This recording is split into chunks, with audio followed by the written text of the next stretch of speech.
Ladies and gentlemen, welcome back to FinStep Asia Token Bytes. As we reach our sixth anniversary, a special guest, a person who's been a mentor to me, but also one of the first partners for FinStep Asia. When we launched FT Slingshot, it was in partnership with Medici. Here with me is the co-founder of Medici, which got acquired by Prove, and now Mr. Amit Goel is running GAG Ventures, and we're going to talk about AI and enterprise AI in particular. We're here at the Global Fintech Festival, day two, in the speaker lounge, sneaked up our tripod to have this conversation. So, without further ado, Amit bhai, welcome to Token Bytes again. We keep catching up, but you're always the person who knows the pulse of the trend. What are your thoughts on what is happening in enterprise AI right now? So we are very focused on the US market. There, I think the adoption is way ahead of anywhere else. Okay. Right? We are here in India. Most of the conversation here is about, what about data security, data privacy, uh, data sovereignty, controls, checks, and so on. I think in the US, the conversation is about what else can you do with it.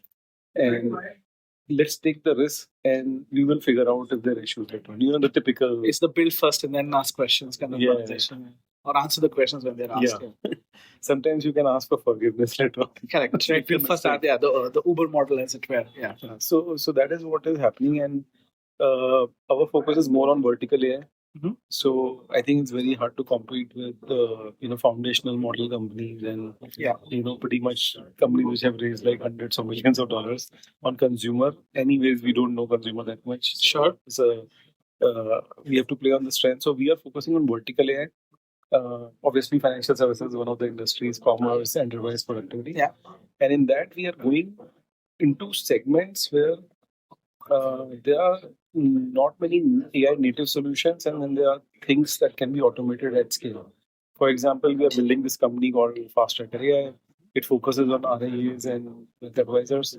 Now they have a lot of things where, for example, they are in conversations with investors who are their customers all the time, and there's a lot of data which can be gathered from these calls. Sure. It was not been done before. So we have built a meeting assistant which does that. Similarly, they get a lot of documents that they have to look into and then feed into CRMs and financial commerce software. So we build a document processing pipeline. It takes the data and then updates the CRM financial planning software. And now we are going into like further, into more complex day-to-day strategic use cases as well, both sides. So that's what we're doing. When you say AI, right, one of the things that I think we have gotten muddled with in the last year is first thing that strikes everyone is Gen AI, right? Or an LLM based AI. Right. Whereas you had a world of neural networks, predictive AI, etc., was being built and actually has also grown. So, what area of AI are you using? Is it more from the Gen AI, agentic AI conversation that we're doing, or is it a mix of other models? So my CTO actually grew up in the machine learning world. He had built a machine learning model for a nuclear research center in 2018, which could record a offline conversation and transcribe it and all of that. Things have progressed quite a bit, especially after Transformers came out in the Gen AI. Yeah. We are exclusively focused on Gen AI based solutions, which are also native AI solutions that we did not exist before. For example, if you have tracked companies which were speech to text, like Nuance and all, accuracy was like 80-90%. Google machine learning models got it to like 95-96%. Now with Gen AI, you have reached like 99%. So you can build commercial applications. So that's why the meeting assistant is possible today. Otherwise, if you can't transcribe it 100%, Yeah. with 99.9% accuracy, it's very difficult. And as we move forward towards this adoption, which you mentioned about how in the US there's a slightly different approach to building and people taking a risk because they want to be innovative, etc.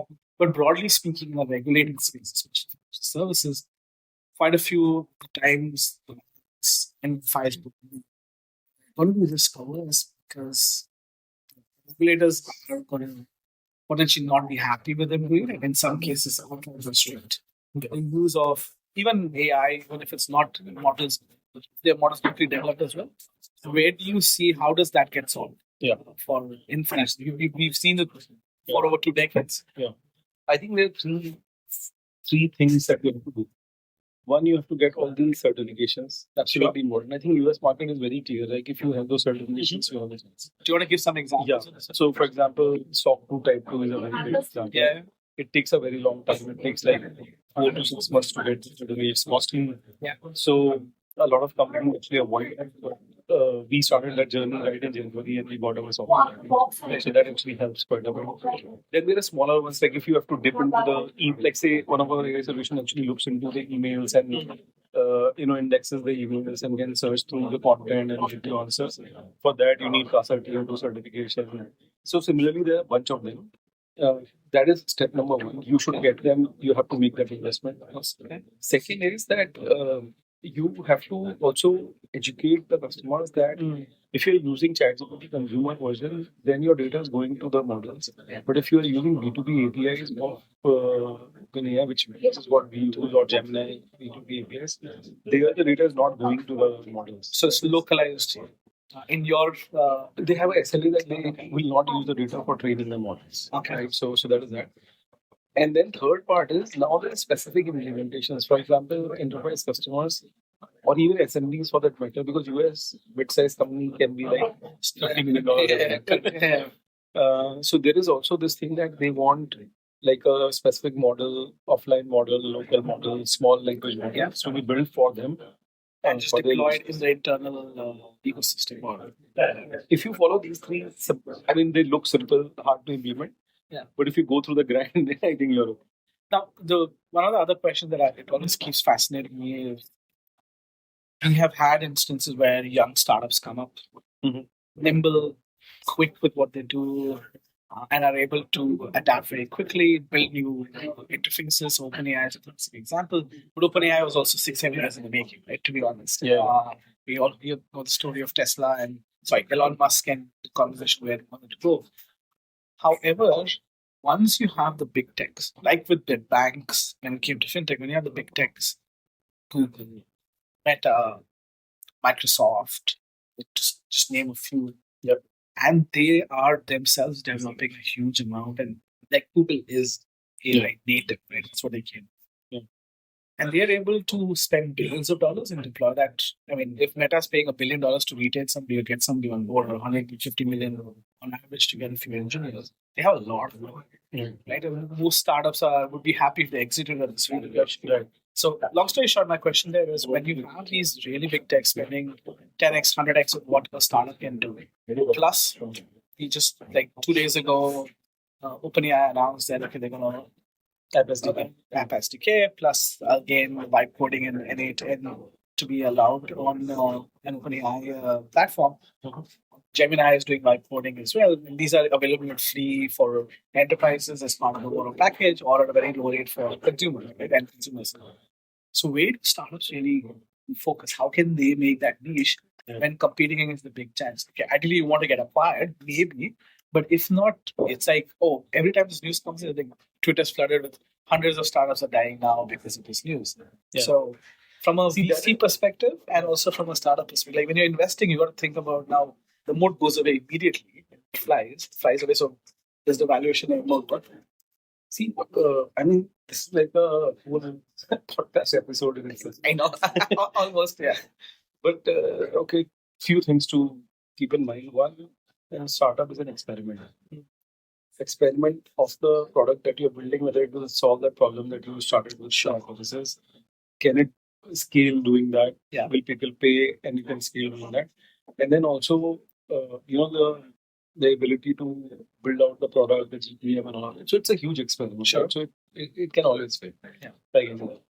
But as far as this particular question that you are asking about big tech and AI, I think the principle that we are following is that first of all, don't bet against the foundational models. Okay, they are growing at a speed and they have the kind of compute resources and data that you can't outsmart them in horizontal use cases.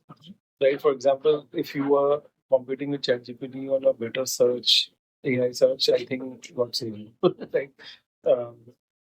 Each of these foundational models also they are good at something, right? For example, uh, Cursor, I think, uses uh, cloud anthropic in the background, while some other applications may use OpenAI. I basically gave one thing to one of my engineers that I have like 10,000 screenshots. Now, if you run OpenAI or Gemini, it will be very expensive. So you have to cost is also a big factor as is latency and accuracy and all that. So he basically chose a different model, which is open source, from Meta. Okay. Right? So yeah, they ran through that and then they tagged all my screenshots with 7 tags that I have provided. So it solved the problem and almost at zero cost because and then structure it out. Yes. So based on the use cases, you have to. But then what we are trying to do is we are trying to go into areas where there's too much headache. For example, there's the understanding of the domain and the subdomain. There's also data loops that you can create over a period of time. There is domain expertise in terms of how do you solve this problem, which is very easily adoptable by the admins and the assistants and people who don't know the. So those are the principles that we are following and very vertical AI. Where I think so far we have not seen this. It's not happen in the .com era, in the fintech era. So I don't have a reason why an OpenAI will come to, let's say, a process for a private equity firm on how to select a company. So essentially, use the AI to build business use cases and focus on certain use cases, right? And then specialize on that. Whereas with these guys, it's going to be more horizontal use cases, right? Yeah, so it'll be like, okay, vibe coding. So you don't do vibe coding. You say, okay, we'll use vibe coding to build financial internal company apps as an example. No, not that. Like I'm like sort of to some extent. Yeah, to some extent. But basically, my point is that if you're trying to create an image, right, that's a very horizontal use case because images can be created for text. Right? Yes. I have a portfolio company which is doing like a few $1 million in users. They basically figured out that there's one particular thing that none of these guys are saying, which is persistence of character. So let's say you need a model to appear in like your next 100 ads over next 2 years. So you need a persistent character, face, body. So they have basically cracked that. But now slowly, even these other models, like bigger models are the coming memory in, is kicking right? So that is not. That's why I said in horizontal, whatever you do, they will come back. Yeah. But then imagine like you, let's take a very specific example, right? Let's say you are basically looking at financial audits or compliance or something. Like let's say someone's Oxley audit. Okay. If you use AI and you build an AI solution which can reduce 60-70% time of doing a SOX audit, that is something that is, at least for next 2-3 years you are good. Well, after that. Now, just flipping that, right? As an investor, when you look at it, you've done major investing, some of investment, well-known startups, but also in the AI space. How are you choosing that startup? Because exits are at least 3 to 5 years ahead. Any acquisition or just whatever there is. And with the pace of change of technology that's happening, how are you picking? If you had to. Yeah. So and this is not investment advice, this is more understanding of investment process. Yeah. So I have done a lot of startup investments and 30 portfolio companies.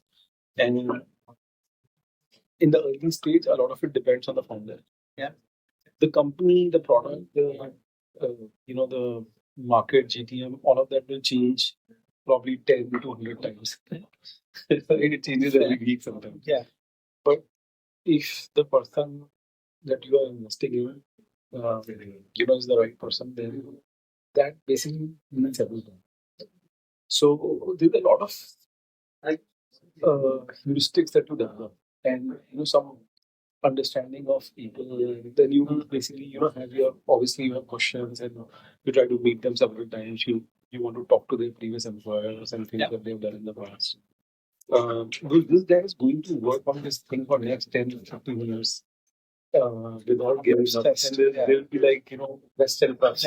So it will be very hard. So biggest bet is on that. Second thing is, of course, you have read the market a little bit and you have seen like what are the other companies happening. For examples around housing. So you look at that as well. In our case, because we are also building these products, so we have to do even more work. to identify the areas and identify the panels. So we have like this 8 week process. It's a very refined, very indulgent process. So what we do is we publish our investment thesis, which is at 30,000 feet level and 5,000 feet level use cases and all that. Founder will come, let's say you are domain expert in security, you will come with a very specific use case and say, this is what I want to build. We will, it will be one of the areas that we already have, but it will be a very specific area. We'll evaluate it against all the other ideas. If we think that your idea is the best, then we'll meet in person. We will also do a whole week exercise where we have to reach out to like potential design partners and customers and see if there's a response. Once all of that is done, then we start building the company. Okay. So, and then there's like multiple milestones. Yeah, I think that's such an important element. Is like the depth of due diligence from a founder perspective. Yes. As what you see is an obsession in certain cases to solve a problem or leverage a skill set. So it needs persistence to. Yeah, absolutely. Great. This has been a great catch up. I know we were looking at short term, but we've had great insights on this. And maybe last one to close with. We're here by India's financial capital, but GFF. How are you seeing the AI scene in India? And say, next 3 years. I don't know what to tell your plan. Next 3 years, where do you see this? So we are not at that same adoption for global as in the US, but sketching up, and people are thinking about use cases. People are doing small POCs and experiments. I think the next 1 or 2 years will catch up really fast. What would be the catalyst? The main things to drive this. We have enough investments in India, is there enough adoption, etc. Investment will happen. I think VCs are also trying to figure out, and they are looking for the right kind of startups to invest. Everybody has a AI thing now. I think it will take adoption from the corporate, and that's where the issue is. The corporate buying process, the time it takes, the conversion, the amount, monetization of it is kind of constant. I don't know how to solve it. We have to figure it out in the next 3 years. Ladies and gentlemen, great having you here. Stay tuned for more news and information and tidbits from GFF.